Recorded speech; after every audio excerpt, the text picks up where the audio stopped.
Gents, not too long ago, I actually ordered the new Raspberry Pi 5. They've already been out for about a year and a bit. I decided to take a chance and actually purchase a new one.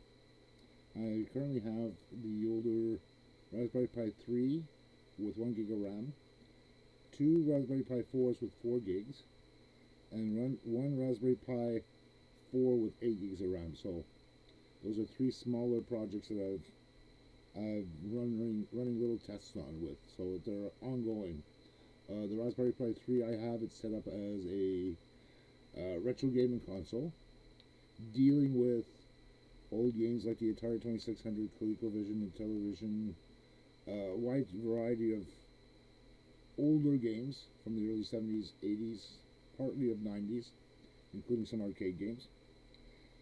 The other the other three, I should say, the Raspberry Pi 4 with the 4 gigs and 8 gigs. I'm still trying to see what type of projects I can do with those, that I can run them separately and have them monitor, like say like the weather outside, as an example, like a weather station, as one example. And the other two, I'm still trying to decide of what I want to do with those two. But I figured to get on the bandwagon for the simple fact I found this nice little deal on Amazon for a combination case, Raspberry Pi, and power supply to go with it.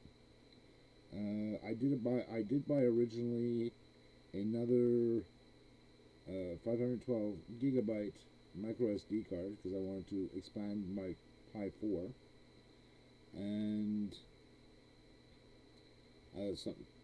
not that the card is bad, the card is really good. The ISO that I was trying to actually write to it went awry, so it's like I said, oh, screw it, I'm not going to spend that much more time on it for another arcade emulation with the Raspberry Pi 4. But what I did do is I picked up the Raspberry Pi 5. This is the new one that came out a couple of years ago. This is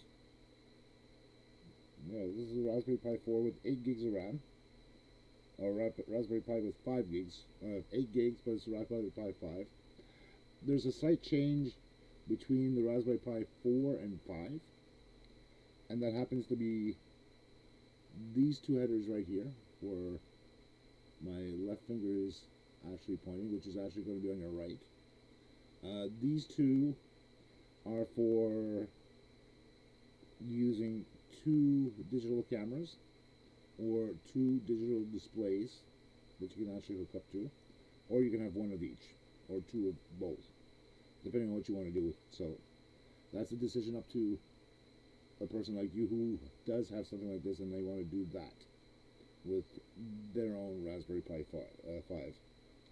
And the other thing I like here is this little guy here. Now, you might not see it, it might not focus in properly, but this little guy here,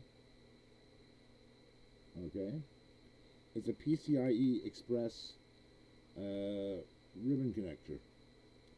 This lets you hook up things like a what's the word I'm looking for? That'll actually be used for something like large large SSD or NVMe drives to this. And what I did find with this, like I said, this is actually in Canadian. It's $130 or $140 with 8 gigs of RAM, and it comes with USB 3, a USB 2, two of each, running at true 5 gigabits, I believe. True Ethernet, 100%, Bluetooth and wireless connection, and it's using a Broadcom 2712 4-core ARM 64-bit processor on there. So that's really good. And it still has the typical, like on the Raspberry Pi 4, it has two mini HDMI ports, the usual C connection for the power supply. The power supply that came with this And for the case that I have here, I'm going to show you what the case looks like at the what's on the box itself. It's rated for 5 watts, 5 amps. That's because how much of the draw there is on it. So that'll go for any internal fans that are there to cool down, and any other accessories that are within the Pi itself for the casing. Like the casing I have from Pyroman has total of 3 fans. One for cooling the processor down, and two LED fans to exhaust the air from it. So fresh air comes in, gets exhausted out, but there's still another third fan for the processor itself to keep it cool. So henceforth, the power draw. So that's why they gave us a 27 watt power supply at 5 volts, 5 amps. So this is I'm going to be setting this here up soon with the Pyroman 5. I love these things. These, if you're not too aware of them, if you don't know what the Raspberry Pi is, for those who don't, it's a credit card size computer. True computer, small size like this. I couldn't believe it myself. When I was in high school in the early 80s, okay, high school, I went to Rosemere High in Rosemere, Quebec. And computers were just coming into the schooling and all that. So there was a lot of Apple IIs, Apple IIes, Apple IIcs. We did have IBM clones, both French and English. So there was a lot of that. So you had a lot of disc jockeying with 5 1/4 diskettes at that time. And they were still fairly big. And there were no hard drives on them. So something like this that we started to imagine as kids back then, how small these guys are going to get. And to actually see in my mid to late 50s, seeing them come down this small. Now, Raspberry Pi has been around since 2012, so it's been around for at least a good 10, 12, about 12 years, okay? So these guys have been around for the last 12 years. I am very surprised that they have gone down this far. And the processor itself is a system on a chip. So this is basically 4 cores, 4 cores of 2712, if I remember correctly. Correct. If I'm off by a couple of numbers, please don't get angry. It's just going off the top of my head. 4 core, 64-bit, with 4 gigs of RAM. And there are a couple other features here. If you go to the Raspberry Pi website, they'll give you the lowdown. There's a special new chip that actually handles the general input-output of some of the circuitry for the Raspberry Pi itself. So it's not strictly all processor related. So they have taken some of the pressure off the processor, and there's a separate I/O for that deals with that for the CPU. This also has not only a fan for the processor, it also has 2 other connections for the external processor, so that makes it nice. Like I said, this cost me about $120 Canadian. People like from the UK can get them cheaper, like they can get it for like $35-40, which is great. It's just the conversion rate here in Canada that makes these guys so expensive, because they also have to get imported in from the UK. So guys from the UK who built this, or from wherever this is manufactured, good man, good people. I praise you for something like this, and this makes things a lot easier too. And they do definitely give you the general input output ones here for testing circuitry as well, like to use on breadboards or to create hats with, which are good if you're into electronics. I'm not much into electronics, but I do deal a lot with. I do deal. I'm not going to say I'm a professional at it, but I'm going to say fairly knowledgeable in programming. So I know how to do some programming in C, C++, Pascal, Turbo Pascal, Delphi. So I'm familiar with some of the programming languages. I'm not fluent as 1000%. I know what the hell I'm doing, but working with references and all that, and people who are in it, you can always get an extra perspective, or vice versa. You know, you can learn off of each other, and that's what I usually do. Is I like learning with other people, like-minded people. So we both get a bonus brownie point on both sides, and that's this. And this is what I like about these guys. I'm going to see as well. I know with the Raspberry Pi 4, on one of the versions of Raspbian OS or Raspbian, they used to call it Raspbian, but it's Raspbian or Raspbian OS. I noticed on an earlier version that they had made a configuration file that it was already, instead of being at, let's say, 1.5 gigahertz at stock speed, they would actually set it up to 1,800 gigahertz as for regular speed, and it would be boosted just close to 2 gigs with the processors on board on that one, and that's with an active fan cooling system. So I'm wondering now, when I get this set up with my Pyroman, if I can get the temperatures readings out, because I did it one time on one of the earlier versions of the OS, just to see what's running at as stock speed. So that would be the other thing I would like to see with this here as well.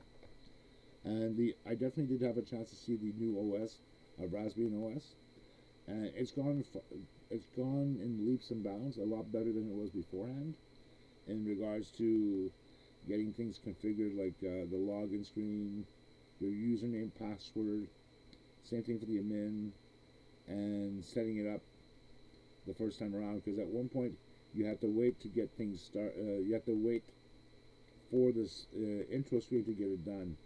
At the time you're burning in the actual OS on the micro SD cards, like the one I have here, which is one from Lexar, 512 gigabytes. Just before committing it to the SD card, they can actually let you set the login and all that prematurely before it actually gets written onto here, and that's a good thing, because all you have to do worry about afterwards, as soon as you get that onto the micro SD card or into this and boot it up with it, it'll already be there, so it will automatically log you in once everything's completely installed. Now, for the love of cases, and I say this in a good way, not in a bad way either. Pyroman 5 has made a nice little mini case for the Raspberry Pi. This caught me off guard nicely, and in a good way. What I like about this is not only is it see-through at 270 degrees, you get to see what's actually running on the inside, as for, you know, what's actually in there for the Raspberry Pi, as an example. And with the daughter board that's in here, that you can also run a NVMe drive, which is also nice, a lot faster than the micro SD cards, and luckily you can use either or. I'm just using it right now with the micro SD card until I can get a NVMe from Nexar or one of the other ones. I might get a 1 or 2 terabyte one. I haven't decided yet, but that will be fun to put that in, and then transfer everything over from the micro SD card to that. But just to give you again what it looks like, I'll put a link to their website down in the description there, so you guys can actually take a quick look. They give an animated version of this, of what it looks on the inside.